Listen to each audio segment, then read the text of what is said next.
बिस्मिल्लाहिर्रहमानिर्रहीम। अस्सलाम वालेकुम नादरीन, आप यूट्यूब चैनल देख रहे हैं। मैं इमरान खान हूँ। सबसे पहले तो एक बड़ी मज़म्मत वाली चीज़ वो मैं आपके सामने रख देता हूँ, और वो है शोहदा की तस्वीर को इस्तेमाल करना। ये जो मौजूदा हुकूमत है, मैंने चंद दिन पहले आपको एक ख़बर दी थी।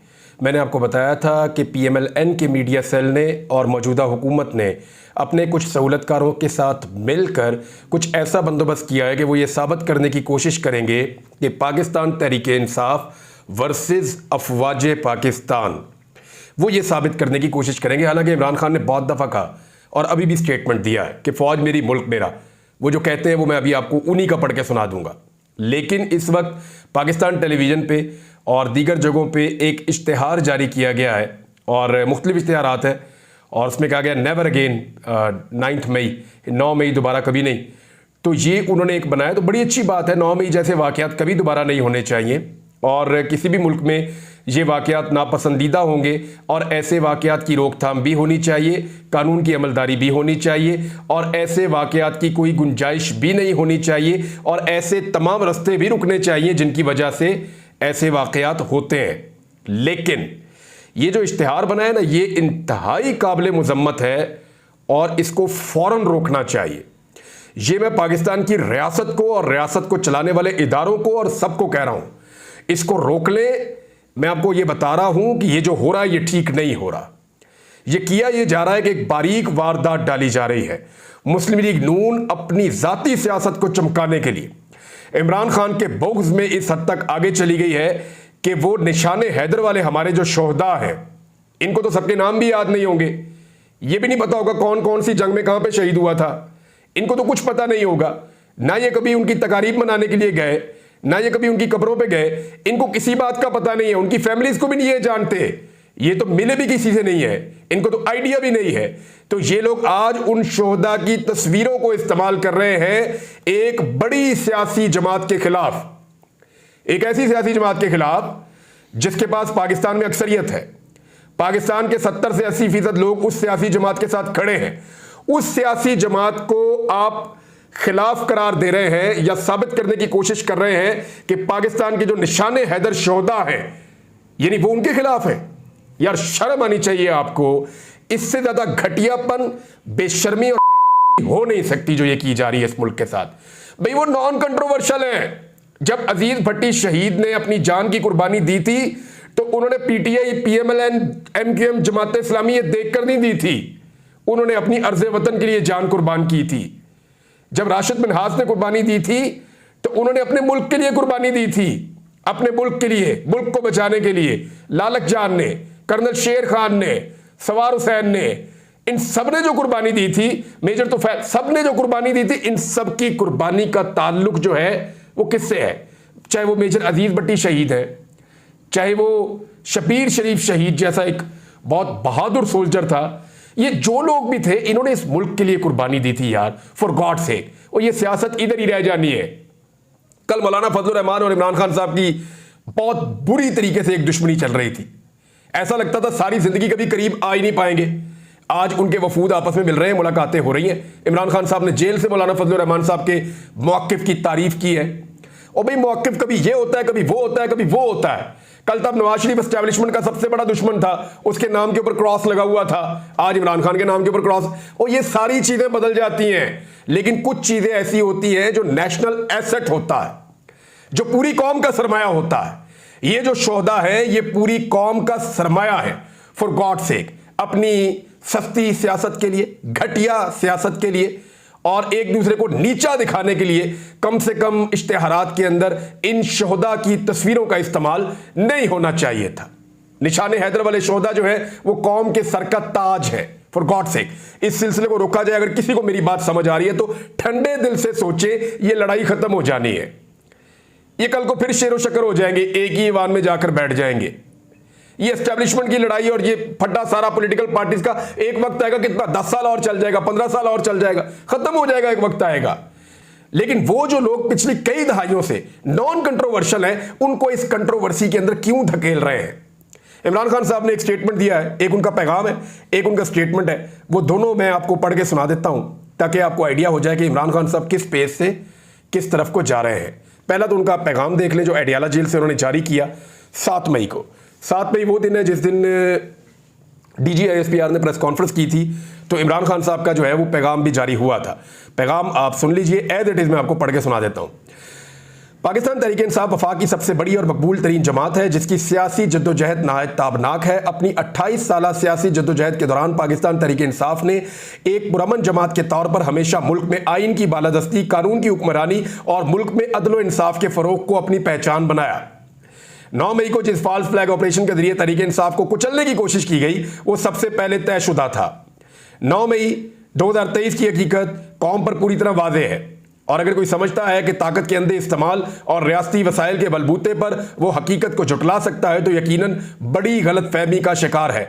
चुनाचे मैं एक मरतबा फिर दोहराता हूं, कौम को बताया जाए कि 9 मई 2023 को किसके हुक्म पर मुझे इस्लामाबाद हाई कोर्ट से नीम फौजी मुसल्ला दस्ते के जरिए अगवा किया गया, किसके हुक्म पर इस्लामाबाद हाई कोर्ट से CCTV फुटेज चुराई गई, किसके हुक्म पर मेरे पुरतशद्दुद अगवा के खिलाफ पुरअमन एहतजाज करने वाले निहत्ते शहरियों पर गोलियां बरसाई गईं, किसके हुक्म पर मकतूलीन के अहले खाना को डराया धमकाया गया और अपने प्यारों के कत्ल के खिलाफ कानूनी कार्रवाई से बाज रखने के लिए उन पर दबाव डाला गया, किसके हुक्म पर कोर कमांडर हाउस और कैंट की सिक्योरिटी हटाई गई।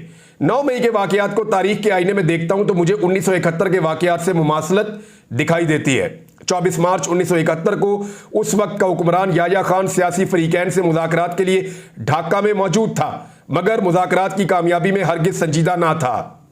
चुनाचा 24 घंटों के अंदर अंदर यानी 25 मार्च को मशरकी पाकिस्तान में फुल स्केल फौजी ऑपरेशन लॉन्च कर दिया गया। इसी तर्ज पर 9 मई को एक फॉल्स फ्लैग ऑपरेशन के तहत पहले मुझे हाई कोर्ट से अगवा किया गया और फिर पूरे मुल्क से हमारे हजारों कारकुनों को गिरफ्तार किया गया। यह सब कुछ पहले से तयशुदा था। पूरे का पूरा रियासती निजाम झूठ और फ्रॉड पर खड़ा है। साबिक चीफ जस्टिस उमर अता बंदयाल ने 14 मई को इलेक्शन करवाने का हुक्म दिया तो धरने, एहतजाज और लॉन्ग मार्चेस के जरिए उनको धमकाया गया, जिस पर उन्होंने मामला जिरगे के सुपुर्द कर दिया। जिरगे में यह बात वादे तौर पर बयान की गई कि नवाज शरीफ तब तक वापस नहीं आएगा जब तक कादी फाइज ईसा चीफ जस्टिस नहीं बनता। निगरान वजीर आजम काकड़ ने हुकूमती जमात के एक रुकन को फॉर्म 47 का ताना देकर न सिर्फ सारे राज का पर्दा चाक कर दिया, बल्कि हमारे मौकिफ को भी दुरुस्त साबित किया है। इससे पहले इस्लामाबाद हाई कोर्ट के 6 जजेस के खत और कमिश्नर रावलपिंडी के एतराफी बयान ने सारी हकीकत कौम के सामने खोल कर रख दी है।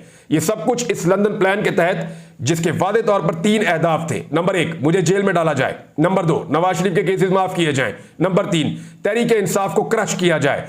इस प्लान पर अमल दरामद में चीफ जस्टिस ऑफ पाकिस्तान और चीफ इलेक्शन कमिश्नर वादे तौर पर बतौर सहूलतकार दिन रात मसरूफ अमल है।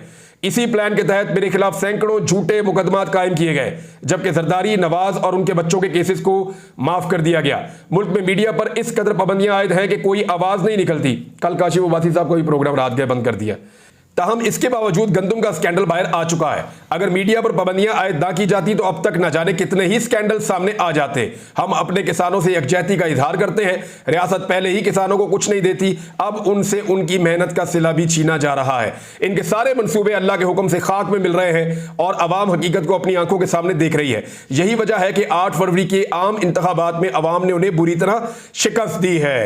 एक और इमरान खान साहब का जुमला है जो आई रिपोर्ट हुआ, मैं इस वक्त लोगों की रगों में दौड़ रहा हूं। यह इमरान खान साहब का कहना है कि मैं इस वक्त लोगों की रगों में दौड़ रहा हूं।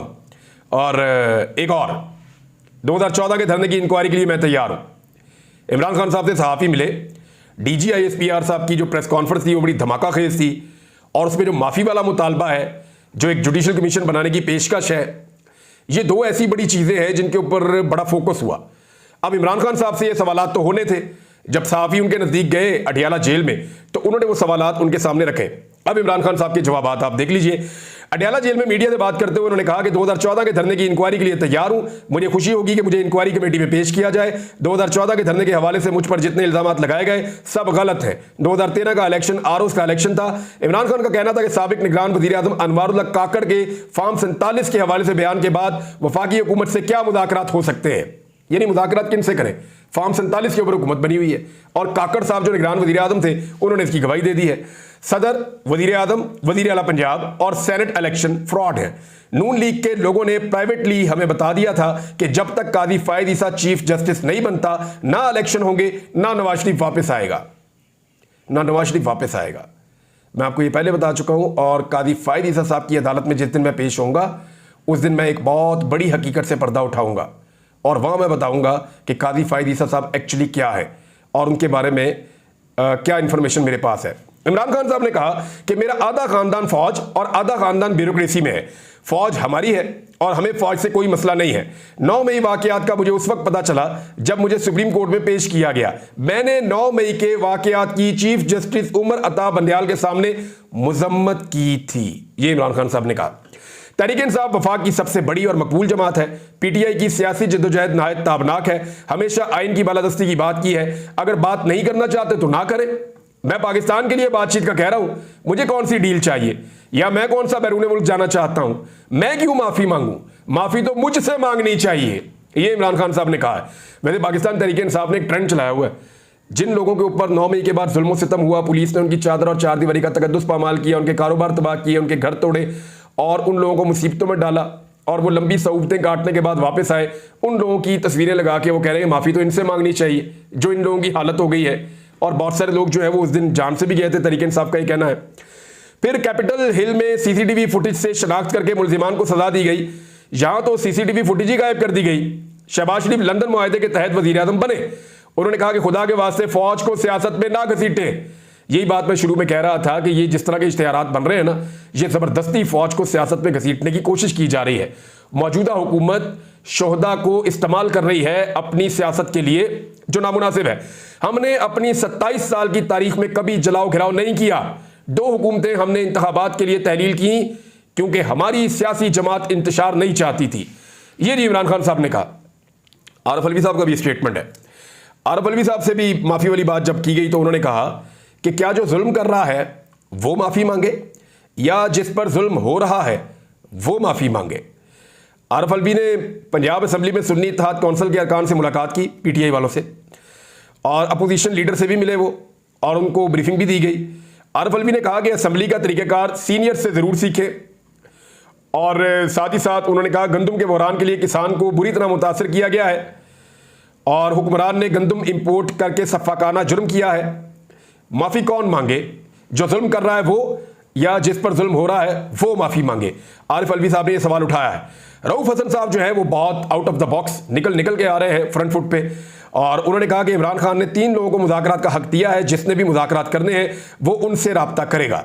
हमारी सिर्फ 2 ही शराइत है, एक तो मुल्क को आइन और कानून के मुताबिक चलाया जाए, दूसरा ये लोग सियासत से बाहर निकले, सियासत इनकी डोमेन नहीं है। अच्छा, इसके अलावा जो ये तो उन्होंने जर्नल बात की है ना, लेकिन एक्चुअली शराइत तो ये है कि मैंडेट वापस किया जाए और मैंडेट वापस करने के बाद जितने बेगुनाह कारकुनान हैं उनको रिहाई दी जाए और उसके बाद जो है वो मुज़ाकरात आगे बढ़ सकते हैं। ये 2 इनकी शराइत थी बातचीत के लिए। और असेंबलियों से उन्होंने कहा जी हम किसी सूरत इस्तीफे नहीं देंगे, हमने देने ही नहीं इस्तीफे। एक और चीज़ है, बुशरा बीबी के हवाले से फैसला आ गया अदालत का और इस पर बहुत सारे लोग बहुत सारे जुमले बोला करते थे।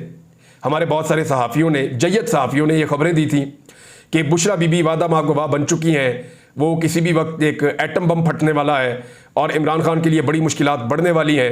ऐसी बहुत सारी चीज़ें हमारे बड़े जय्यद दानश्वरों ने रिपोर्ट की थी।